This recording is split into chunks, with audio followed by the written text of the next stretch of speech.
आप अपने को बहुत ज्ञानी कह रहे हैं, मुझे कह रहे हैं कि मेरी बुद्धि का विकास नहीं हुआ है। आप तमाम तरीके के आरोप मुझ पे लगा रहे हैं। संविधान कहाँ था जब कश्मीर से हिंदू खदेड़े गए? उत्तर दीजिए। नहीं है उत्तर, नहीं है उत्तर। मैं आपको एक कड़वा सच बताना चाहती हूँ। मीठा बताइए, कड़वा सच आपको ये बताना चाहती हूँ कि जो जेनजी है वो आपको पोकी बाबा कहता है। पोकी बाबा का मतलब होता है जिसको आदमी सीरियसली नहीं लेता है।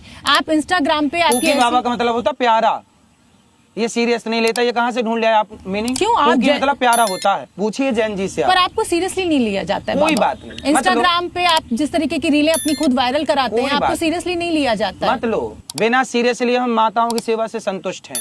आप सीरियस लो मत लो, लेकिन आपके बेटे से बढ़िया काम कर रहे हैं। आप सीरियस मत लो, जितने आपके दर्शक हैं उनमें से अधिकांश बेटों से बढ़िया काम ये दास कर रहा है। सीरियस मत लो। आप कैरेक्टर सर्टिफिकेट बहुत बांट देते हैं। क्या करें साहब, सबका चरित्र, राम चरित्र सुनवे को रसिया, राम लखन सीता मन वसिया। राम जैसे चरित्रवानों के देश में रह के चरित्र का सर्टिफिकेट नहीं बांटा जाए तो क्या कैरेक्टर लेस का सर्टिफिकेट बांटा जाए? आप तय कर लेंगे किसका चरित्र कैसा है। जितना तय कर सकते उतना तो कर ही लेंगे।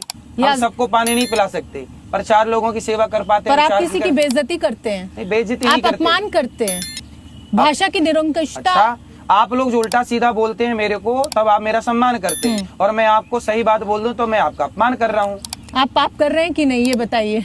जब आप मेरा अपमान करते हैं, मेरा दिल दुखाते हैं, तो ये पुण्य है कि पाप है ये बताइए। ये देखो पाप नहीं है, क्योंकि हमने आपका दिल नहीं, हमने आपको माँ कहा और आपने मेरे से माँ कहने का अधिकार छीन लिया, ये आपने पाप कर दिया। नहीं, मैं किसी भी ऐसे व्यक्ति जो मेरा अपमान लगातार कर रहा हूँ, मैं उसको कैसे ये अधिकार दे दूंगी? नहीं, मैं आपका अपमान नहीं कर रहा हूँ, मैं आपका सम्मान कर रहा हूँ। मैंने सबसे पहले शुरुआत क्या की, हमारे सनातन में नारी को भगवान माना जाता है। इस देश में दुनिया में वैश्यालय क्यों चल रहे हैं? सारे महिलाओं का ही अपराध है, पुरुष तो एकदम दूध के धुले हैं। देखो वैश्याएं जो हैं वो, यदि समाज में जो लड़के भटक रहे हैं, जो पुरुष भटक रहे हैं, यदि उन्हें अपनी ओर ना आकर्षित करें तो समाज के कुछ पुरुष तो नारियों को जीने ना देंगे, चलते फिरते परेशान कर डालेंगे।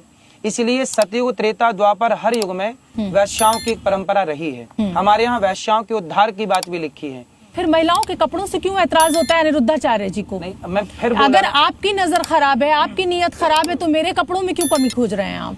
मैंने आपको एक बात कही कि देखो कपड़ों का दोष नहीं है, लेकिन मैंने आपको कहा कि यदि मैं आपको देवी मानता हूं तो आपको देवी की मर्यादा में रहना पड़ेगा। समझो मैं क्या किस गहराई की बात, आप ऊपर की बात कर रहे हैं, उथली बात कर रही हैं, मैं गहरी बात। आप बार बार अपमान कर रहे हैं सिर्फ। फिर अपमान क्या करें? गहरी बात यह है कि मैं आपको देवी कह रहा हूं तो आप देवी की मर्यादा में रहें। लेकिन मेरा सवाल आपसे ये है कि आप बॉलीवुड के तमाम उन लोगों की निष्ठा पर सवाल खड़ा कर देते हैं जिन्होंने बहुत लंबे समय तक इस देश के लोगों को एंटरटेन किया है, उनका मनोरंजन किया है, उनको एक जिसे कहा जाए कि आदमी जब बहुत परेशान होता है एक अच्छा साधन मनोरंजन का दिया है। आप उनकी निष्ठा पर भी सवाल उठा देते हैं। आप एक पर्टिकुलर, मैं नाम नहीं लूंगी इस शो में, लेकिन आपने एक बॉलीवुड के बहुत बड़े किंग के ऊपर सवाल उठाया, उसको बांग्लादेशी प्रेमी डिक्लेयर कर दिया। तो अनिरुद्धाचार्य क्या अपने को भगवान मानने लगे हैं? जो लोग दाने दाने में केसर कदम गुटखा बेच रहे हैं, मोबाइल पे जुआ ऐप डाउनलोड करा रहे हैं, क्या ये देश के शुभचिंतक हो सकते हैं? आप बताइए, आपका बेटा गुटखा खाने लग जाए, सही है? गलत है। फिर तो गुटखा बेचने वाले सही कैसे हो सकते? गुटखा खाने वाला गलत है। सरकार से कहिए ना, सरकार से आप भी तो मैडम पूछिए, मेरी माँ उनसे बॉलीवुड वालों से क्यों नहीं पूछती, भैया गुटखा क्यों बेच रहे हो? खाने को घर में रोटी नहीं मिल रही है क्या? इससे पैसा मिल रहा है, दूसरा काम कर लो, ठेला लगा लो सब्जी का। इससे बांग्लादेश प्रेम कहाँ से उमड़ क्यों? भारत का पैसा कमा के आप बांग्लादेश क्रिकेटरों को दे रहे हैं। निकाल तो दिया क्रिकेटर को, कहने पे निकाला, वरना प्रेम तो दिल तो नहीं के लिए धक धक धक धक धक धक धड़क रहा था। आप तय करेंगे? हाँ, हम तय करेंगे, सब हम तय करेंगे। आप लोग कुछ मत करिए, सब हम तय कर लेंगे। न्यूज वाले कुछ ना करें, हम कर लेंगे सब कुछ। बहुत गलतफहमियां आपने अपने बारे में पाल रही। हाँ, गुटखा खाने वालों पे आपने सवाल नहीं पूछा, हमने गुटखा खाने वालों का विरोध किया, सवाल आके खड़ा कर दिया। तो ये पैसे के लिए कुछ भी कर लेंगे, भारत को बेचना पड़े बेच देंगे पैसे के लिए, क्योंकि आप कह रही हैं कि पैसे के लिए करते हैं। पैसे के लिए क्रिकेटर खरीद लेंगे, आतंकवादियों को खरीद लेंगे, पाकिस्तान को खरीद लेंगे। अपनी कथाओं में भाषा की मर्यादा तोड़ते हैं, ऐसी बातें करते हैं, और वो गुटखा बेचे मर्यादा बनी है। हम बोले कि ना बेचो तो मर्यादा टूट गई। आपको ज्यादा पैसे का चंदा मिले, किसको? कह रही हूँ आपको। चंदा आपने कितना दे दिया मेरे को? मेरे देने से क्या? बस आपने दिया कुछ नहीं, बात है 100 लाख रुपए की कर ली।